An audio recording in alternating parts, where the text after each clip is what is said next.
are live. Good morning, everybody. My name is Dave Finale, and this is Real Estate Talk TGIF episode 287. That's 284 weeks in a row. I had to think about the math there. There's only a 3 differential there because we did some extra shows. But here we are today, another beautiful December day. It is December 8th.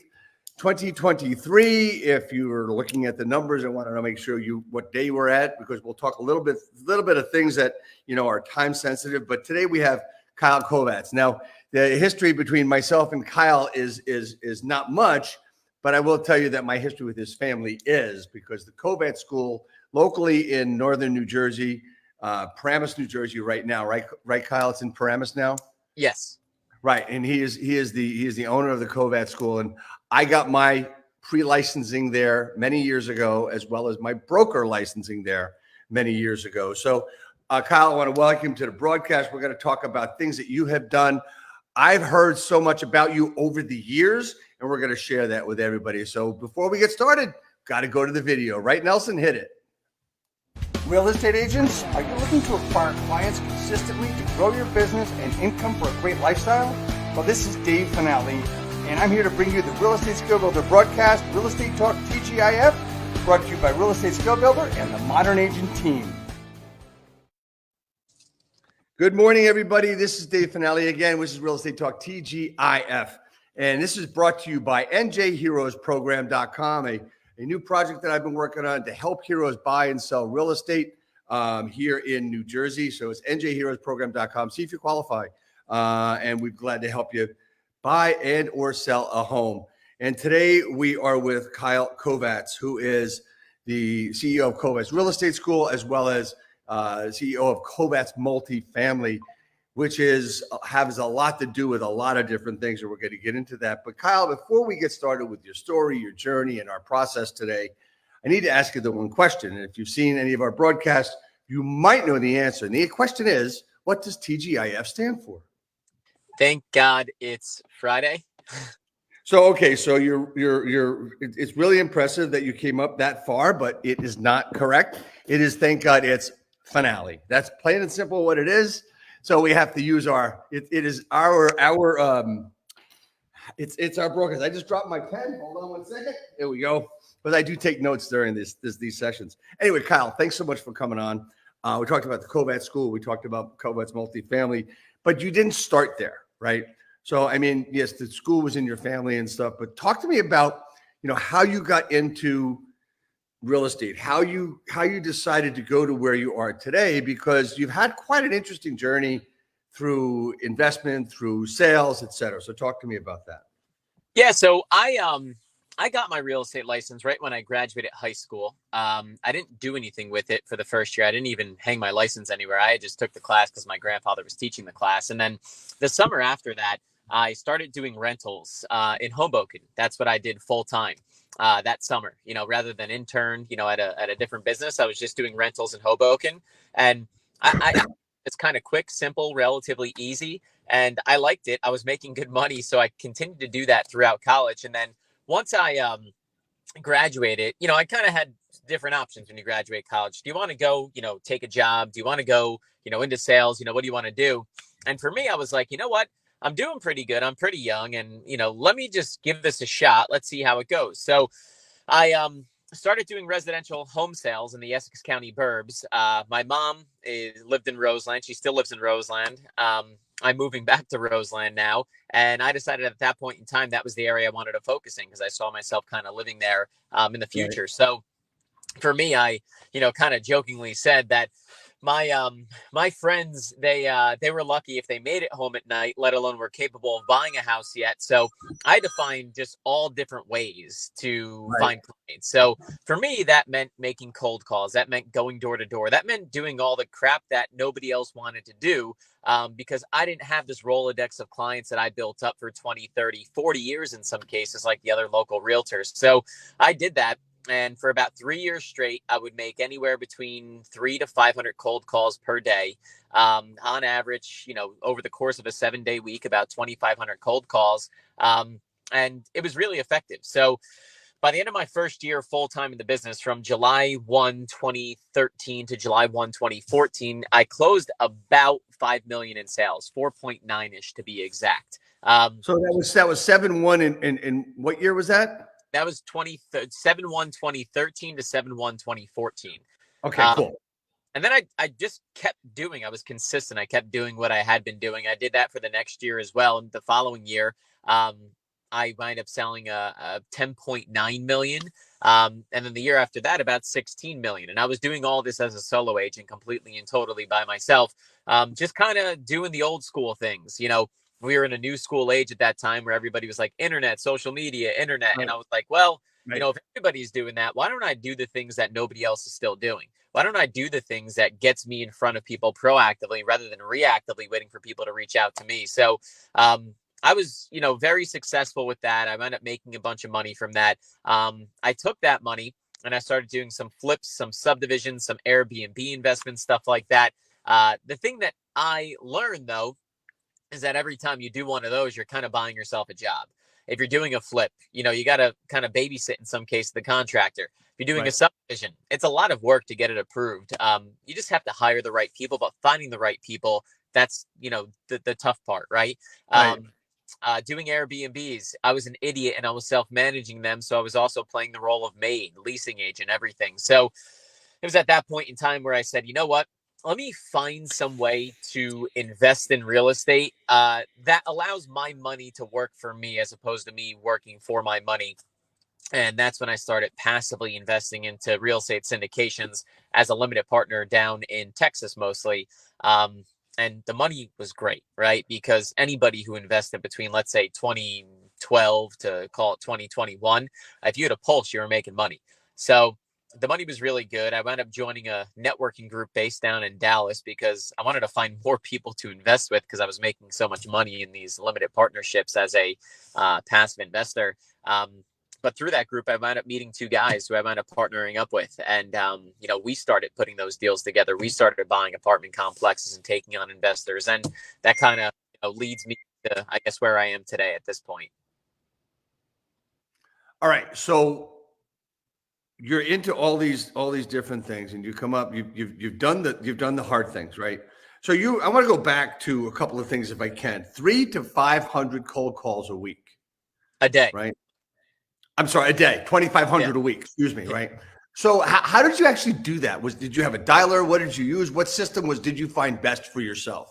Yeah, so I used the Mojo triple line dialer, which was $149 a month. They never raised the price. It still is $149 a month. I would buy the additional what's called neighborhood search feature, which was $25 extra per month. So it cost me about $175 a month. And when I first graduated college, I graduated with about, I think it was $55,000 in student debt. But I was like, look, if I could spend $175 per month and it's going to, get me all these additional people on the phone, I think it's going to be a worthwhile investment. And it was for me. I know some people don't like cold calling, but yeah, I used a triple line dialer, which really, allowed me to effectively use my time. Because when some people hear 300 to 500 cold calls per day, they're like, oh my God, are you just on the phone from 8 to 8?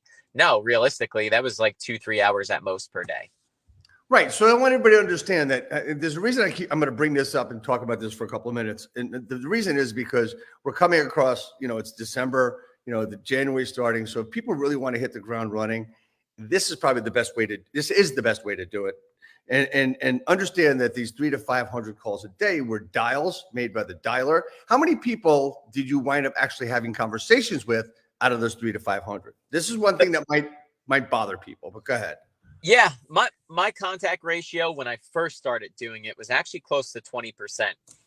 Recently, like when I've most recently done it, we're closer to like 13%.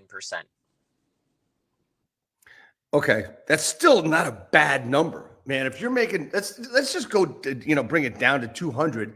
You're still talking to 20 to 30 people a day. Yeah, that's really good because we look at contacts, right, in our business and what we got to do because people say it's a contact sport. So talking to 20 people a day is golden. It really is. It really is really cool. All right, so you went through the residential stuff and you started doing a lot of work with some investing. But before that, what were some of the issues that came up and really started to push you into the passive real estate investing? What pushed you to there? Yeah, I guess I had read a lot of different books, and probably the most impactful books that I have ever read was the most impactful book, probably the Cash Flow Quadrant by Robert Kiyosaki. I know a lot of people hear Robert Kiyosaki, they think probably Rich Dad Poor Dad, but I think his book called the Cash Flow Quadrant is even better. And the reason I say that is it talks about ESBI, employee, self-employed, business owner, investor, and how the quicker you can get to that right side of the quadrant, the more money you're going to keep for you and your family. So what really drove me towards this is, number one, I was making a lot of money. I had just a lot of money sitting around. And, to me, I felt like the stock market was a little bit lazy. I was like, I'm just going to throw my money in it. It's going to do what it does. I was like, I don't know about that. So I also like simple things. Like I call it heads and beds, when you're a landlord, right? To me, it's simple. You just get somebody to live there. They pay down your mortgage, and then eventually it's paid off. And, it seems pretty easy, right? Right. But one of the big things that kind of drove me towards it was I started making good money. But when you make good money, you have huge tax bills. And I was paying six figures in income taxes. And I'm like, this is BS, right? I'm like, 2 years ago, I was paying basically nothing in taxes because I was working different odd jobs, in college, besides being, a rental agent. That was the only thing I was paying tax on. And since I was, doing it part-time while in college, I Right. wasn't making a ton of money. Right. And then I was a waiter at a sushi restaurant. I did like demo work for. So when I was doing all of those things, I was barely paying any tax because I wasn't making a ton of money. But now I'm actually a productive member of society. I have a job, and I'm like, making money, and I'm not just, a college kid going out 4 nights a week, but now I'm paying six figures in income taxes. Like in my brain, I was like, seems unfair. So I started reaching out to people. I was like, hey, I keep seeing all these stories about all these real estate investors that are paying very little to no tax. I was like, how do I do this? I want to learn how to do this. There's got to be a way I can do it too. So I wound up coming across different books like Tax-Free Wealth by Tom Wheelwright, where he has a whole chapter dedicated towards real estate. I started learning about depreciation, bonus depreciation, cost segregation studies. And when I started learning about all these different things, I said to myself, I was like, is it really that easy? And then sure enough, the first year I really took advantage of it and, invested in a bunch of real estate and got these tax deductions, and I gave them to my CPA, and my CPA is like, hey, you don't owe like anything on federal. And I was like, excuse me, say that again. Because last year the past few years, I had paid six figures in federal income tax. So I was like, are you sure about this? And he was like, yeah. He was like, you're a full-time real estate professional. You got real estate investments. You're getting depreciation deductions. You can use those against your income. And I was like, look, you're doing all the filings. I was like, this is pretty cool because this is what I was reading about that everybody's doing. And now I'm one of the people doing it. So that is really a long way to answer, like what really kind of drove me and pushed me towards it. Just the reality of if I could save six figures in income tax and stick it in my pocket and buy more investment property, what's better than that? Yeah, exactly. I mean, look, we've a lot of us have done a lot of investing. We understand that the tax ramifications of it. So, but it didn't just happen where all of a sudden you decide, okay, I'm going to do this investment, and then 2 days later you got these deductions and you weren't paying taxes anymore. Talk to me about your process of, like you said, you started you started doing investments. You started with self-managed Airbnbs. I want to talk a little bit about that because that's something a lot of people have talked about, and there's been a lot of stuff out there about Airbnbs. Is that the mistake, self-managing it? Yeah, I always tell people, if you're going to do Airbnb, you should never do it as I did it. And you should never ask me for advice on how you should manage it, because I self-managed it. And admittedly, I did the wrong way with that. I had a Airbnb property in Hoboken. And to give you a little backstory on that, me and my friends, when we were in college in the summer and when we had first graduated college, we would go to Hoboken on the weekends. Right. But, when we would go to Hoboken, when we were in college, it was like 2010, 2012. There wasn't like Uber at that time, which sounds crazy now to think there wasn't Uber at that time, but we'd have to like grab a cab down by the path. And then we're going to 4 different houses, and the cab would charge you up the wazoo. And we were just like, look, if there was a hotel right here, we could just stay in it. The one hotel in Hoboken was a W. It was like $500 a night. We're not paying That's $500 right. a night. We're broke college kids. So um, I said to myself, I said, if I could just get an Airbnb and list it for like 200 a night, I'm sure there's people like me who are going to want to stay here. And sure enough, there was. With that being said, a lot of people who did stay there were the people who were out drinking all night, would come back and not necessarily keep the place in the best shape. So I'd have to go in the next day when they got out, clean it up, change the sheets, wash the different stuff, all that stuff. So um, I if I were to do it again, because I know a lot of people do make money off Airbnb. My sister's, an example of that. She owns an Airbnb out in Scottsdale, and she kind of caters to like the bachelorette market. She has a manager on it who does everything. All she does is she gets the request in the app. She approves the stay. She disapproves of the stay, and that's really her only role. So if you're going to do it, I always tell people now, number one, make sure if you're going to be buying an Airbnb property that you would be able to break even if you had to rent it to a long-term tenant. I think probably the biggest mistake that I see people make from speaking with them now is they're buying these properties or renting these properties, trying to make the arbitrage on what they're renting it for and what they're going to Airbnb it at. And, what's winding up happening, unfortunately, is they're buying it for their mortgage of, let's say, call it $6,000 a month. But Right. for a long-term tenant to be in there, they would only pay $3,000. That's a losing proposition. That's a lot of risk there. So Right. you probably want to do one if it makes sense, even with a long-term tenant. Um, it's a risky thing. I know some people from speaking with them, they do midterm rentals now where they'll rent to like traveling nurses. Apparently there's a website you can go to Yes, there is. for Yep. traveling nurses that are looking for like apartments, and they pay really good money for them, and they're pretty clean. So that's probably the better way to do it than how I did it. Yeah. So the one point that I got out of this, if you're going to invest in Airbnbs, make sure that it's going to be able to pay for itself with the long-term rental rather than just a short-term. Like you Yeah, said, whatever your mortgage is. That's right. Is that correct?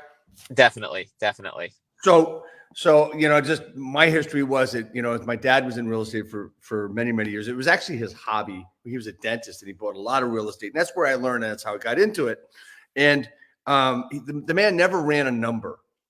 Never ran a number. All he did in his head was figure out if the rents were going to pay the mortgage and the insurance. That's all he cared about.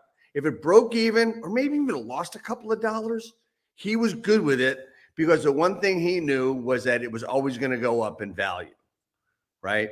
And he wasn't a big guy that leveraged. He just was a buy and hold, and that was income. So that is probably the best lesson that I've ever gotten in real estate as far as investing is concerned. Okay, so you want to go from the Airbnbs and you go to be a passive investor in limited partnerships. I'm sure a lot of us have heard about these. Maybe they're REITs, maybe there's something else. Talk to me about your process in getting into that. Yeah, so I listened to a bunch of different podcasts just to learn more. And I was interested in apartments. I like residential. Obviously right now offices, really struggling because of work from home and stuff like that. But multifamily always made sense to me because in my head it's just like, technology could eventually replace everything. And I thought Right. this year there's going to be more people working from home. But, what technology will never be able to replace is your shelter.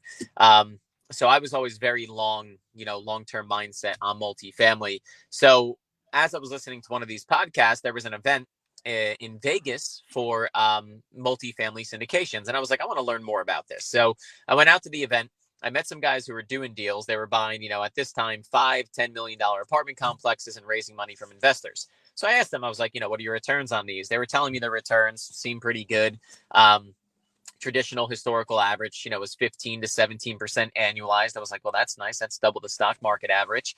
And then they were saying over the past few years, it's been even higher because prices have really just kind of, gone up pretty fast and pretty high.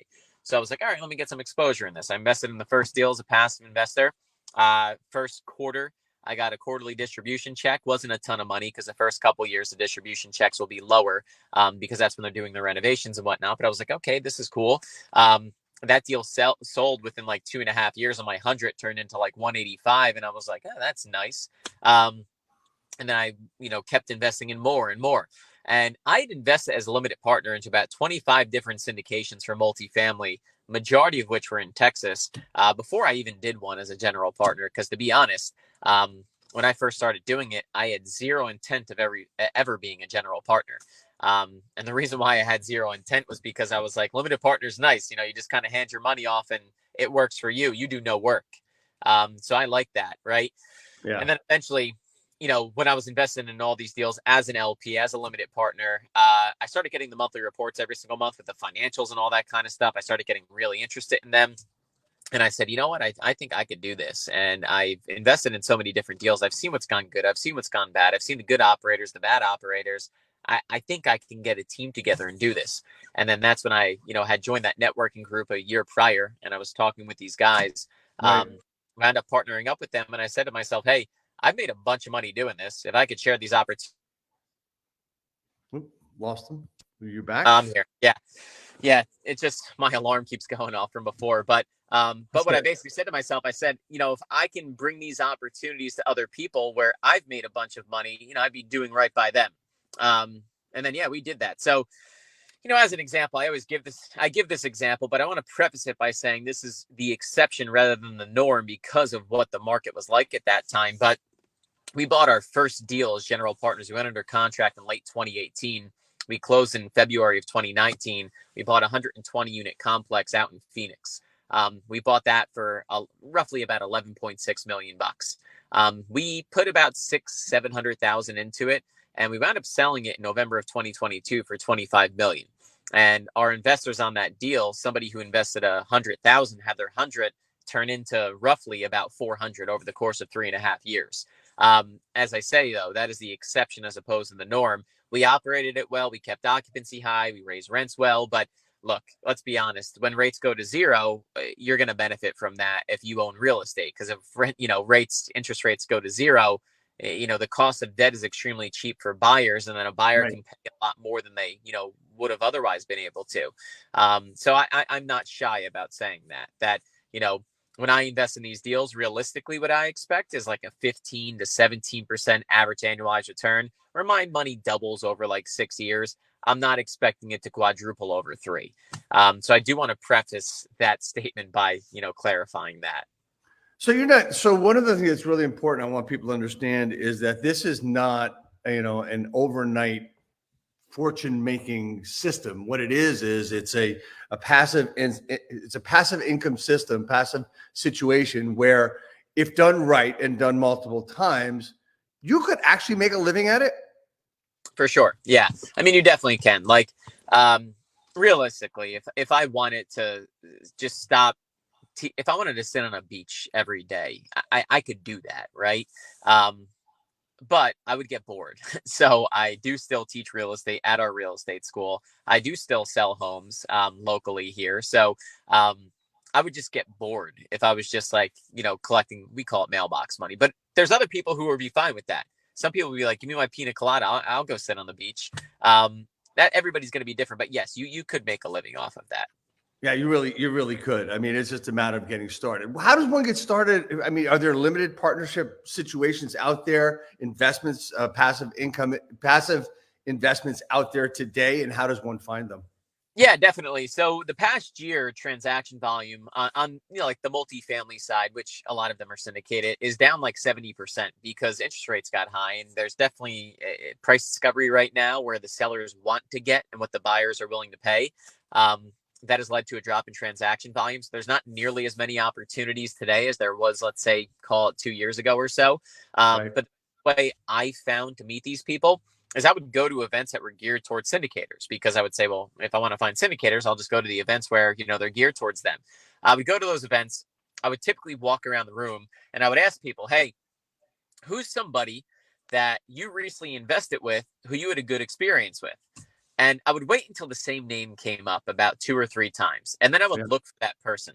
And I'd always preface it by saying, who's a good person to invest with, who you had a good experience with? I would say, beside yourself, because everybody's going to say, oh, us, you should reach out to us.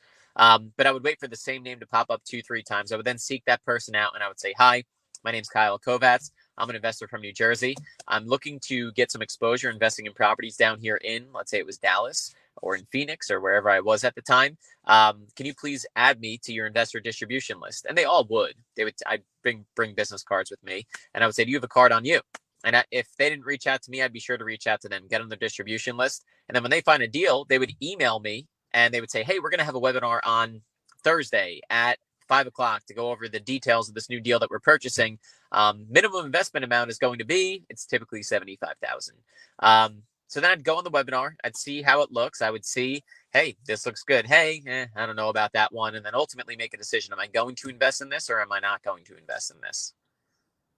Okay, so you're talking about limited partnerships. Basically, you're looking at a number it's meaty, right?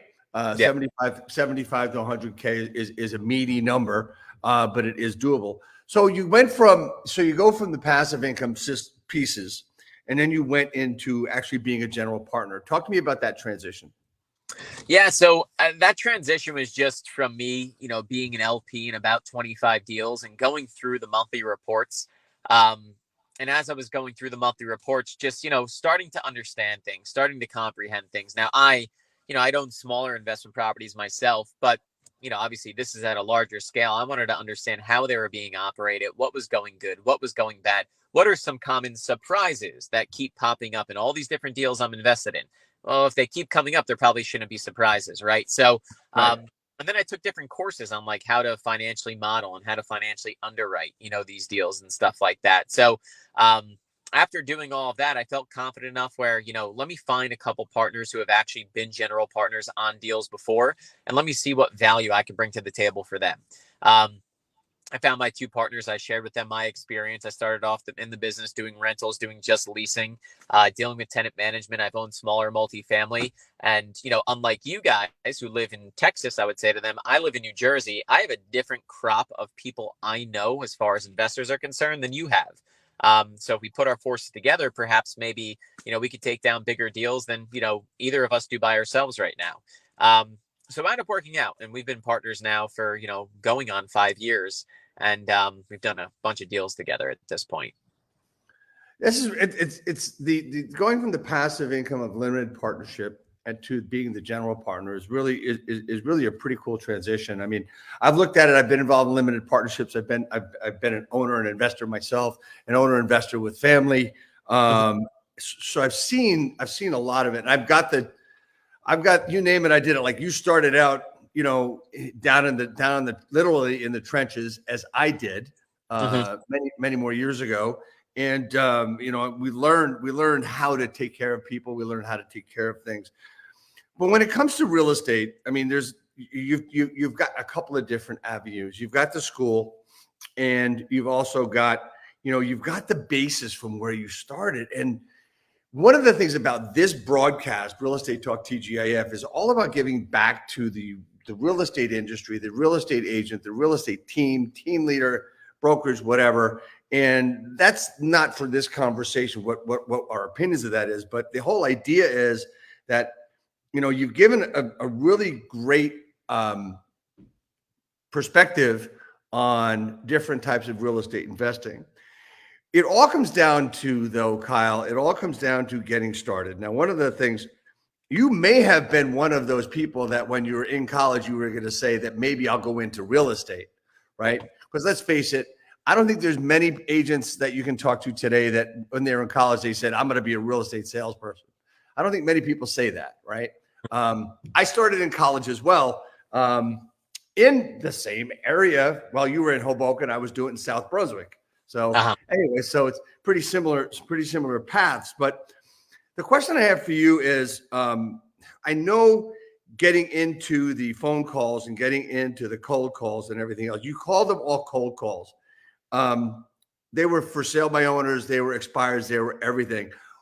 I want to get back to that a little bit and talk to the process, because as we head into the new year, it's really important for a lot of people to reconfigure their lives and reconfigure their businesses because of everything that's going on in the past 3 to 4 years, as well as what's going on that we see a future changes. So talk to me about the process of getting started that you might talk about in your school, but you also have done and shown. Where would you go today to get started, or to get unstuck, or to kick ass? Yeah, I mean, really, the first thing I would do is just get back to basics and just be. I would say, hold on, I'm there. I There you would go. say, yeah, I would say just, get back to basics, be consistent, and just, figure out like, what's the thing that I'm really good at. Now, for everybody, that's going to be different, right? For me, you know, being different was I had no problem ever talking to strangers, right? So, like, I could ring your doorbell and I could have a conversation with you and make you feel like this is totally normal, like a Right, stranger showing up at your door. Um, right. I could make a cold call. And to be honest, I actually, this is going to sound weird. I was thankful when people cursed me off and hung up the phone within like 3 seconds. And the reason I say this is because, like, if I'm cold calling you, I don't really need you to be nice to me for 20 minutes and then tell me, yeah, we're never moving. I'd rather you just be straight with me, curse me off, get me off in 3 seconds, and I'm on to the next call. Because you wasting, if I'm cold calling you and you're nice to me for 20 minutes, like that's all well and good, but that's not productive of my time. My time's more valuable than just having a random conversation that's going to lead nowhere. So you got to change up your mindset a little bit there. Because when I remember when I first started cold calling, like, that first week, and it's rare that somebody curses you off, by the way. But I got some guy to like tell me off. He was like, "You realtors, you're all con artists, blah blah blah blah blah." And I was like, "Damn, like that's tough." Um, but then it started happening, and I was like, "You know what? So much better than Mrs. Smith, who just kept me on for 20 minutes. Was the nicest lady ever. Great lady, but waste of my time, right? Because she then told me that she'll leave out of this house horizontally, or in a box, which means I'm going to die in this house. Um, so yeah, get back to basics and figure out what you're good at and just, really, really own that. I know from speaking with some people, they're really good with direct mail. I know from speaking with others, they're really good at calling expireds and FISBOs, if there is that many these days, right? I know for others, they're good at circle prospecting, just calling every house. I know for others, they're tremendous at door knocking. So don't be a jack of all trades and a master of none. Be a master of one. And then just really stick to that. Be a specialist, not, as we say, a functionary, right? So I think that's probably the key. That's where I would start. So would it? So, but Kyle, I mean, you're talking about. I'm playing devil's advocate here, but Kyle, you're talking about a lot of rejection, right? Because people are going to yell at me, they're going to scream at me. I mean, Leo's got a great line here. It says he never thought about it. I get cursed out and slammed the phone every time. Prefer to be at the beginning versus going through my entire script, right? So I get that, right? So he gets that point and it make a lot of great sense. And Leo's a real good guy, a real hard worker. I work with Leo on a regular basis. The thing that I want to put forward here is there's people that don't want to make calls. There's the thing called call reluctance. It's a real thing. I think it's going to be one of the new diseases that they come out, like everything else. No, I'm just kidding. How do you get through that? I mean, you said you were going to do something that no one else would do. Do you think a lot more people are doing it today? And is there a different tact you should take today rather than you did back in 2013, 14? I think even less people are doing it today. What I think everybody's trying to figure out is, how do I hire somebody to do this for me? Yes. How do I just put my problem off? How do I have somebody in a different country be making these calls? And, it's monotone. They don't have any good tone inflection. They're not matching and mirroring and stuff like that. Nobody wants to do it themselves. They want to have it done for them, but they don't want to do it themselves.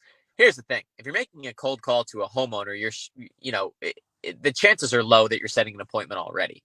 If you're having a call made to a homeowner for you from somebody in a different country who they could barely understand on the phone, it's not going to be that successful, because they're going to ask you, "Oh, what else have you sold in the area?" And the person's like, "I live halfway across the world. I don't even know where I'm calling," right? So if you're going to do it, just dedicate like an hour, hour and a half a day, even just 1 hour a day. If you hit Mojo for 1 hour a day and you're triple line dialing, you're going to do about 130 to 140 dials. You're going to get probably around a 13% contact ratio. We're talking about you're getting close to about 20 people, anywhere between 15 to 20 people. Now, if you do that 5 days a week, let's say it's just 15 people 5 days a week. Let's round it up. Let's say your goal is to talk to 20 people per day, 5 days a week. That's 100 people, per week. Over the course of a year, that's 5,200 people. If you wind up getting a lead, just one lead per day, right? Because that should be the goal. Your goal really shouldn't be contacts. Your lead should be appointments set. But if you can set one appointment a day, think about what one appointment a day is going to do for your life and for your business. It's going to do a lot, right? So that would be the goal that I would set. Now, if you make that cold call and you luck out, that first cold call, somebody wants to set an appointment. They're like, yeah, I'm actually interested in selling this spring. What do you think I can get for my house? And now you have a script ready to go to, set up that appointment with them. And you set that appointment. You just cold called for a minute, right? 2 minutes, 3 minutes, 4 minutes, 5 minutes. But maybe it takes you some days 2-3 hours, right? So that's, just time block for it. It's the most important thing you could really do in your business. Driving leads drives revenue. The more leads you get, the more homes you're going to sell, the more money you're going to make for you and your family. Okay, so you just wrote the prospecting book in the last, maybe 3 and 4 minutes of what you should be doing and how you should be doing it. So I got a couple of things I want to ask you about. So the most important thing, I think, of everything you said, everything was like spot on and beautiful and things that I work on every day with agents. You used the phrase time block. For me, it's one of the most important things in the world. If you're going to really commit to something, I call it being calendared. And yes, you live by your calendar. I tell people when you get started, I said, I want you to write down for 5 days everything you do and how long it takes you, right? I got a gentleman coming on next week. By the way, my guest is going to be Brian Danny, who is like just the prospector, just an amazing prospector. He is one of the originals of the Beer Home Team out in San Diego. And one of the things that he talks about is repetitious boredom, where he wants to make sure that he's going to do these calls every day and he's going to do it every day and he's not going to mess it.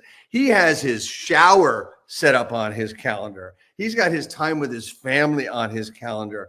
He has everything. As a matter of fact, they do role play from 8 to 9 a.m. Pacific time every week, every day. And then 9 to 11, I believe it's 9 to 11 calls, right? So next week's broadcast will not be at 11. It'll be at 10. Why? Because he's not giving up his 8 a.m. slot for role play.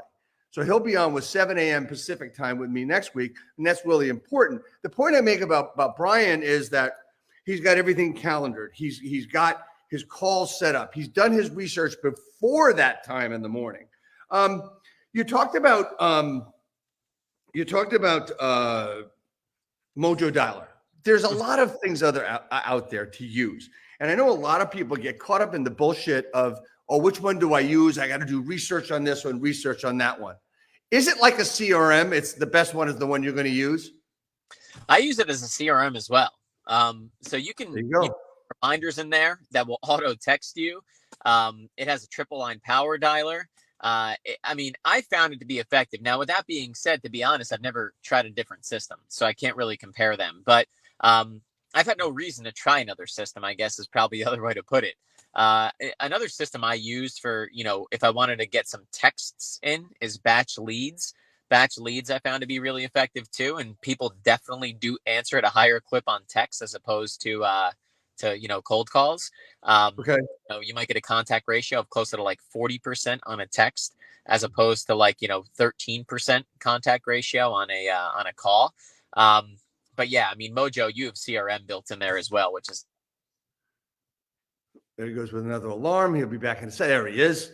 All right. So you talked about having a goal set of that appointment. Okay. So I want to talk a little bit about that as far as numbers and everything else. Now, a lot of people say that, and I agree with it, you need to know your numbers. And you have said that what's more, context is important, but it's not as important as setting a goal for an appointment, appointment a day. I've had Robert Carbuccio, who's a coach, national coach in Florida from New Jersey, come on one time and just said what he would do when he first got started is when he got his one confirmed qualified appointment, he was done for the day. So that was his goal. So you get your first qualified appointment, and a qualified appointment is qualified. It's not just an appointment to go preview. It's an actual listing presentation that you're going to do. So it was a little bit more than getting that appointment. It's in the script. It's a pre-qualification script. I mean, we use them all the time, but that was a qualified appointment. He played a lot of golf and he did really, really well, right? In business too. So the question I'm getting to is, one of the things that I believe is that you need to know how many dials it takes to get a contact, it takes to get an appointment, it takes to get a listing, it takes to get a closing. I like those numbers myself, Kyle, simply because if someone says to me, Dave, you got to get I've said this to a lot of top agents in the country over the past 5.5 years. The question was, you've already answered it. You got to get a listing within a week. What are you going to do? Well, let's see. I know that it takes me 200 dials, or it takes me 30 dials to get a contact and 5 contacts to get a listing appointment. So I need to 150 dials I got to make. You see what I mean? Knowing those numbers, being able to reverse engineer what you got to do. Does that make sense to you? Is that something that you would say people should do? Yeah, funny enough, we just did it yesterday with our team. We had our team 2024 goal setting, and everybody, based on the income goals that you're setting, your average commission, and everything just works backwards. How much do you want to make? What's your average commission? What's your close ratio? How many contacts do you have to make to get that? So yeah, I think that's huge. Tracking your numbers. It keeps you accountable and it keeps you competitive, because keep those numbers in front of you, because once you set those goals, keep the numbers in front of you, because if you're not doing that, then it's right in front of you. This is what I need to do today. And if I don't do this, the only one I'm hurting is myself. Exactly. And one of the things that we've done over the past month is, I believe in business planning, but I believe in implementing your business plan at the end of November, early December. And here we are, right? I believe you should be implementing your new plan, whatever you're going to do differently for January now, so that you can tweak it moving forward. Whether that now involves a dialer, whether that now involves, maybe you're going to try circle prospecting, or, I have an agent I work with. Her goal is sphere of influence as well as open houses. And that's where she's going to build her business from. And we have a process all set up to go in 6 to 12 months to change that over to listings. Right. Mm-hmm. So she's doing very, very well with it once she decided to commit to that.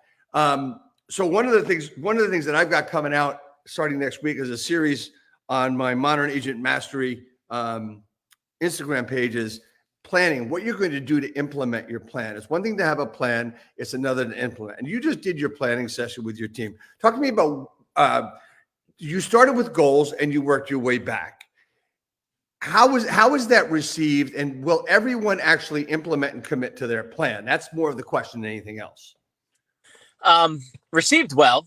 I think people will implement it, and they will stick to it, because we also, on top of this, we have a weekly meeting where we go over all of it. So we'll have a weekly meeting where we go over, hey, here was your goals, and we break it down. So we have this book called the 12-week year. And what it's about is, rather than breaking the year into 12 months, you have 4 12-week years every single year, because there are studies that have shown people will set their goals for the year. And if they get behind them in like January, February, the goals kind of go away. Whereas if you set these goals for 3-month increments at a time, and you break down your business, what percentage of your business is done in January, February, March? You break those yearly goals down into the January, February, and March bucket. And now, when you feel you're getting towards the end, if you actually look at like studies on goals, when people are behind, they start accelerating in November and December to meet those annual goals. Well, what if you set that up so that your year was broken into just 12 weeks? So this way, when you're into February and you're like, shit, I'm a little bit behind, you're racing towards the end of March. And then a new year starts on April 1st. And you're constantly productive. So I think the best way to make sure that people do stick to their goals is have a weekly meeting where you go over those goals that you set to see, hey, am I sticking with this? Yeah. So exactly. That's the 12-week year is a great book, and there's so many other things that you can look at as far as mindset shifting. And I believe that's what that is. It is just, having a different mindset to where you're looking at stuff. And I think that's one of the biggest things that we can do to have a positive impact on the people we work with, and a positive impact on our own lives, is to basically understand how goals are set up and how we can do it to make them work a little bit better. You talked earlier about, we talked earlier about, you know, prospecting has been the thing we've been talking about, but we also talked about having someone else make those calls for us. Going right into that and going from that into something that I experienced last night for the first time. I have a friend of mine in Texas who is an EXP team leader and coach. He is very well known in the industry, former KW guy. And I got a call, an AI call from his AI assistant. What are your thoughts on that? I mean, having someone having AI call and have the ability, like a bot, to respond. Yeah, I'll defer to you because I've never gotten that. Did it sound like a person or did it sound like a robot?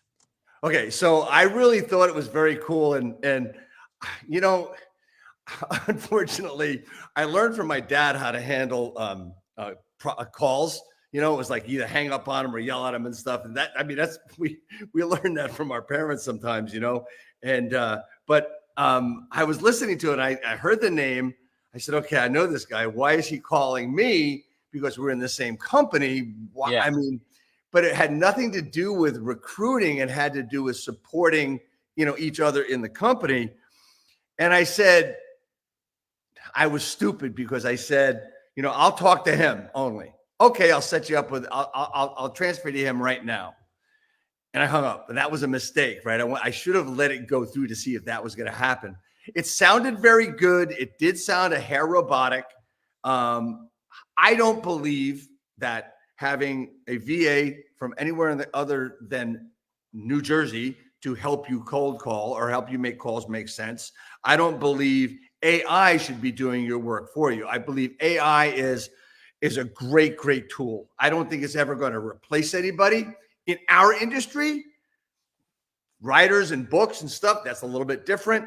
But the point here is that I don't think it's really a good tool to use to have someone actually call. Now, in 6 months, I could say I was wrong, right? I could say that. But then again, do we want robots taking over what we do for a living? That's what I was just about to say. Like, you know, we now more than ever, we need to really express our value to the consumer.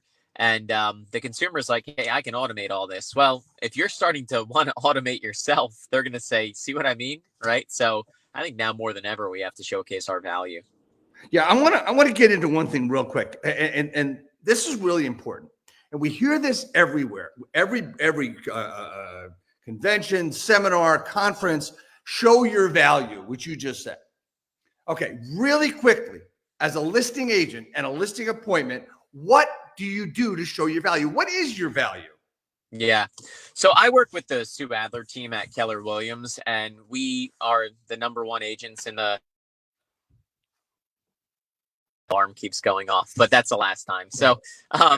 So yeah, I work with the Stu Adler team at Keller Williams, and we are #1 Garden State MLS by over 100 million. #1, #2, our sales list price ratio is 108%, and #3, we have over 30,400 active buyers in our system. We're one of only 5 agents in the entire state that is a Zillow Premier, or excuse me, Zillow enhanced, agent right now. So there's that's just like a quick little few things there. There's a lot more things, as far as like being a one-stop shop for our clients. We have staging, consultants, we have contractors, we have pretty much every little thing. So one of the things that Sue always tells us is that when she started up in, kind of Short Hills back when she moved up from Philly, one of the things that she noticed as being a problem in the market was that there was a lot of I do everything agents, and there was really no specialists. So what she did is she kind of created this team of specialists. So we have listing specialists who focus on listings. We have buyer's agent specialists who focus on buyers. We have admins who focus on the administrative work. We have transaction managers who focus on that. We have stagers who focus on staging. So rather than trying to do everything, this team was built, in essence to, be that, one-stop shop, that true, high value, for clients. Now, when you work on a team like that, obviously I get a lower commission split. And the reason I get a lower commission split is because, we have all this. Like, we have 5 in-house ISAs making calls for us every single day. We're talking 40 hours per day between the 5 of them just making calls for us. These aren't people that are located in a different country or anything. These are like, I knock on a door next to me and I say, hey, I'm about to list this property in North Caldwell. Can you hammer this neighborhood, let everybody know that we're about to list it and that we've already gotten some pretty serious interest before, pre-market to see if they're interested. And, again, I know I just talked about like wanting to delegate it to somebody else, but if I'm going to delegate it to somebody else, I want to delegate it to the people who that's what their job is. That's all they do. And that's what they're, that's the only thing they do. So yeah, those are just kind of a few things I would say. No, I think that's amazing, man. You articulated as what your team is, what your value is, what you've got to offer, and how you do it. I mean, you made it really plain and simple, and I thank you for that. But I'm going to ask you one follow-up question to that. You're a solo agent. You're with Keller Williams, Coldwell Banker, Century 21, EXP, Joe Blow's Real Estate from Podunk, New Jersey. What's your value?